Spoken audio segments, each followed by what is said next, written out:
আল্লাহর রসুল যেদিন জন্ম নেন তো ওই দিন আম্মা জান আমেনা কোলে নিয়ে কাঁদতেছিলেন। সবাই জিজ্ঞাসা করতেছে কাঁদো কেন? পরিবারের লোকজন, শ্বশুর বাড়ির লোকজন কেন কাঁদো? আব্দুল্লাহ নাই। কেন? আব্দুল্লাহ থাকলে এতক্ষণে খেলনা চলে আসতো।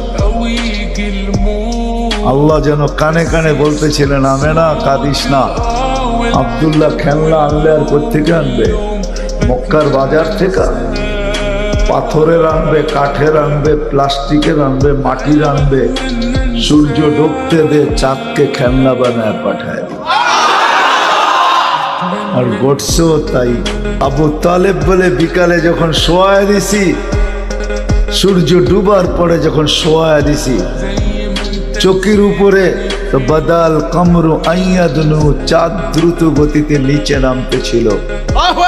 আর আমি তাকায় তাকায় দেখতেছিলাম। যখন একবারে নিকটে চলে আসছে তো চিৎকার দিয়া ফেলছি, ভাবতেছিলাম তোমার উপরে পড়া না যায়, কিন্তু তোমার মাথার কাছে এসে থেমে গেছে।